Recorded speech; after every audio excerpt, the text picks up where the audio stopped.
अस्सलामुअलैकुम वरहमतुल्लाहि वबरकातुहू। सजनों बेलियों ते मित्रों की हाल सारियां दा ਉਹ ਕੀ ਤੇ ਕਰਦੇ ਹੋ?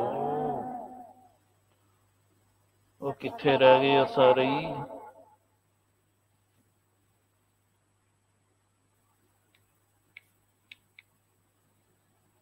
ਉਹ ਕਿੱਥੇ ਰਹਿ ਗਏ ਆ ਸਾਰੇ ਹੀ?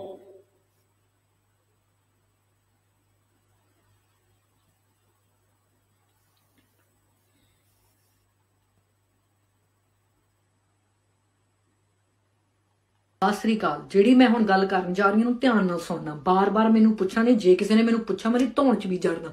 2 ਵਾਰੀ ਮਿਲੂਗੀ ਰੋਟੀ, ਉਹਦੇ ਵਿੱਚ ਹੋਊਗੀ ਪਨੀਰ ਆਟਮ, ਇੱਕ ਚਿਕਨ ਆਟਮ, 3 ਹੋਣਗੀਆਂ ਰੋਟੀਆਂ। ਮੈਂ ਥੱਪੜ ਮਾਰੂ ਜੇ ਕਿਸੇ ਨੇ ਵੱਧ ਮੰਗੀਆਂ ਬੂਟੀਆਂ। 5 ਵਾਰੀ ਮਿਲੂਗੀ ਚਾਹ, ਪੱਤੀ ਠੋਕ ਕੇ ਤੇ ਮਿੱਠਾ ਰੋਕ ਕੇ। 2 ਮਿਲਣਗੇ ਪਟਿਆਲਾ ਪੈਗ, ਤੀਜਾ ਨਹੀਂ ਮਿਲਣਾ। ਮੇਰੇ ਨਾਲ ਨਹੀਂ ਕਿਸੇ ਨੇ ਤੜਨਾ, ਆਪਸ 'ਚ ਨਹੀਂ ਭਿੜਨਾ, ਰੌਲਾ ਨਹੀਂ ਪਾਉਣਾ। ਪੈਲਟ ਆਪਣਾ ਸ਼ਿੰਦੀ ਦਾ ਪ੍ਰਾਹੁਣਾ ਆ, ਜੇ ਉਹਨੂੰ ਰੌਲਾ ਸੁਣ ਗਿਆ ਆਕੜ ਖੋਰਾ ਬਹੁਤ, ਉਹਨੇ ਸਿੱਧਾ ਪਾਣੀ 'ਚ ਜਹਾਜ਼ ਲਾਉਣਾ। ਜਦੋਂ ਥੱਲੇ ਡਿੱਗਦਾ ਹੋਇਆ ਜਹਾਜ਼, ਆ ਥੱਲੇ ਪਏ ਆ ਮਾਸਕ ਆਕਸੀਜਨ ਵਾਲੇ। ਪਹਿਲਾਂ ਆਪਣੇ ਮੂੰਹ ਤੇ ਪਾਉਣਾ ਆ, ਆਪਣੇ ਨਾਲ ਨਹੀਂ ਘਰੇ ਲੈ ਕੇ ਜਾਣਾ, ਦੂਸਰੇ ਨੂੰ ਵੀ ਬਚਾਉਣਾ ਆ। ਜਿਹੜਾ ਥੱਲੇ ਉਤਰਦੇ ਹੋਏ ਆਪਾਂ ਬਚ ਗਏ ਤਾਂ 2 ਦਰਵਾਜ਼ੇ ਅੱਗੇ ਨੇ, 2 ਦਰਵਾਜ਼ੇ ਪਿੱਛੇ ਨੇ। ਇੱਕ ਦੂਜੇ ਦੇ ਉੱਪਰ ਦੀ ਟਪੂਸੀਆਂ ਮਾਰਦੇ ਨਹੀਂ ਜਾਣਾ, ਸਿੱਧੀ ਲਾਈਨ ਬਣਾ ਕੇ ਜਾਣਾ। ਜੇ ਬਚਣ ਦੇ ਅਸਾਰ ਨਾ ਦਿੰਦੇ ਹੋਏ ਤਾਂ ਰੱਬ ਦਾ ਮੰਨ ਲੈਣਾ ਭਾਣਾ। ਸਮਝ ਆਈ? ਦਫਾ ਹੋਈ ਹੁਣ। अगर आपने अभी तक हमारा चैनल सब्सक्राइब नहीं किया तो अभी सब्सक्राइब करें और बेल आइकॉन को क्लिक करके हमारी लेटेस्ट वीडियोस के बारे में अपडेट जानें। अस्सलाम वालेकुम, नमस्ते, सत श्री अकाल।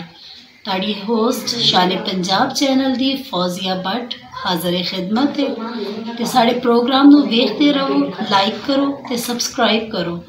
ताड़ियां चाहतां साढ़े नाल रहणगियां ते असीं तुहानूं नवें तो नवें इंटरव्यू विखांदे रवांगे।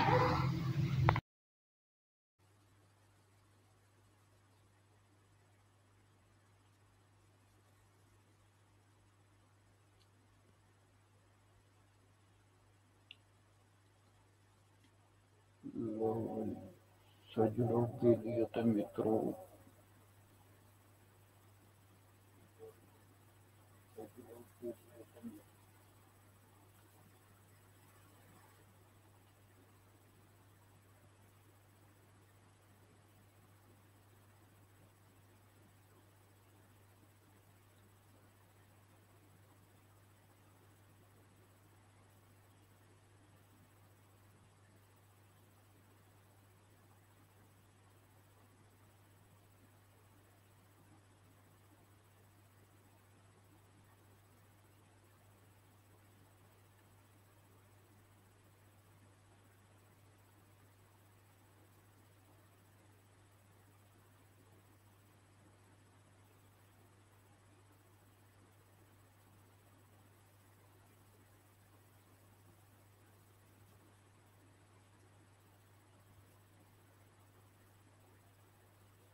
Assalamualaikum.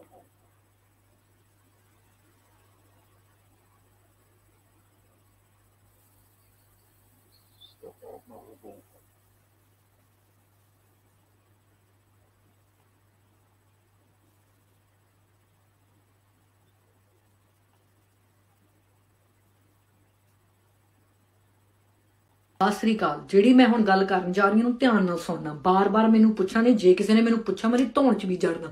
2 ਵਾਰੀ ਮਿਲੂਗੀ ਰੋਟੀ, ਉਹਦੇ ਵਿੱਚ ਹੋਊਗੀ ਪਨੀਰ ਆਟਮ, ਇੱਕ ਚਿਕਨ ਆਟਮ, 3 ਹੋਣਗੀਆਂ ਰੋਟੀਆਂ। ਮੈਂ ਥੱਪੜ ਮਾਰੂ ਜੇ ਕਿਸੇ ਨੇ ਵੱਧ ਮੰਗੀਆਂ ਬੂਟੀਆਂ। 5 ਵਾਰੀ ਮਿਲੂਗੀ ਚਾਹ, ਪੱਤੀ ਠੋਕ ਕੇ ਤੇ ਮਿੱਠਾ ਰੋਕ ਕੇ। 2 ਮਿਲਣਗੇ ਪਟਿਆਲਾ ਪੈਗ, ਤੀਜਾ ਨਹੀਂ ਮਿਲਣਾ। ਮੇਰੇ ਨਾਲ ਨਹੀਂ ਕਿਸੇ ਨੇ ਤੜਨਾ, ਆਪਸ 'ਚ ਨਹੀਂ ਭਿੜਨਾ, ਰੌਲਾ ਨਹੀਂ ਪਾਉਣਾ। ਪੈਲਟ ਆਪਣਾ ਸ਼ਿੰਦੀ ਦਾ ਪ੍ਰਾਹੁਣਾ ਆ, ਜੇ ਉਹਨੂੰ ਰੌਲਾ ਸੁਣ ਗਿਆ ਆਕੜ ਖੋਰਾ ਬਹੁਤ, ਉਹਨੇ ਸਿੱਧਾ ਪਾਣੀ 'ਚ ਜਹਾਜ਼ ਲਾਉਣਾ। ਜਦੋਂ ਥੱਲੇ ਡਿੱਗਦਾ ਹੋਇਆ ਜਹਾਜ਼, ਆ ਥੱਲੇ ਪਏ ਆ ਮਾਸਕ ਆਕਸੀਜਨ ਵਾਲੇ।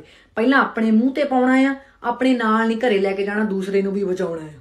ਜਿਹੜਾ ਥੱਲੇ ਉਤਰਦੇ ਹੋਏ ਆਪਾਂ ਬਚ ਗਏ ਤਾਂ 2 ਦਰਵਾਜ਼ੇ ਅੱਗੇ ਨੇ, 2 ਦਰਵਾਜ਼ੇ ਪਿੱਛੇ ਨੇ। ਇੱਕ ਦੂਜੇ ਦੇ ਉੱਪਰ ਦੀ ਟਪੂਸੀਆਂ ਮਾਰਦੇ ਨਹੀਂ ਜਾਣਾ, ਸਿੱਧੀ ਲਾਈਨ ਬਣਾ ਕੇ ਜਾਣਾ। ਜੇ ਬਚਣ ਦੇ ਅਸਾਰ ਨਾ ਦਿੰਦੇ ਹੋਏ ਤਾਂ ਰੱਬ ਦਾ ਮੰਨ ਲੈਣਾ ਭਾਣਾ। ਸਮਝ ਆਈ? ਦਫਾ ਹੋਈ ਹੁਣ। ਸਿੱਧੀ ਲਾਈਨ ਬਣਾ ਕੇ ਜਾਣਾ। ਜੇ ਬਚਣ ਦੇ ਅਸਾਰ ਨਾ ਦਿੰਦੇ ਹੋਏ ਤਾਂ ਰੱਬ ਦਾ ਮੰਨ ਲੈਣਾ ਭਾਣਾ। ਸਮਝ ਆਈ? ਦਫਾ ਹੋਈ ਹੁਣ। ਇੰਜ ਦੀ ਇਹ ਰੋਸਟਸ ਹੋਏ ਜੇ ਬਚਣ ਦੇ ਅਸਾਰ ਨਾ ਦਿੰਦੇ ਹੋਏ ਤਾਂ ਰੱਬ ਦਾ ਮੰਨ ਲੈਣਾ ਭਾਣਾ। ਸਮਝ ਆਈ? ਦਫਾ ਹੋਈ ਹੁਣ। ਇੰਜ ਦੀ ਇਹ ਰੋਸਟਸ ਹੋਏ ਇੰਜ ਦੀ ਮੈਂ ਹੈ ਇਹ ਰੋਸਟਸ ਹੋਏ ਤੇ ਮੁਸਾਫਰਾਂ ਦੀ ਕੀ ਜ਼ਰੂਰਤ ਹੈ ਅਗਰ ਕੁਛ ਮੰਗ ਜਾਣਾ ਉਸੀ ਕੋਲੋਂ।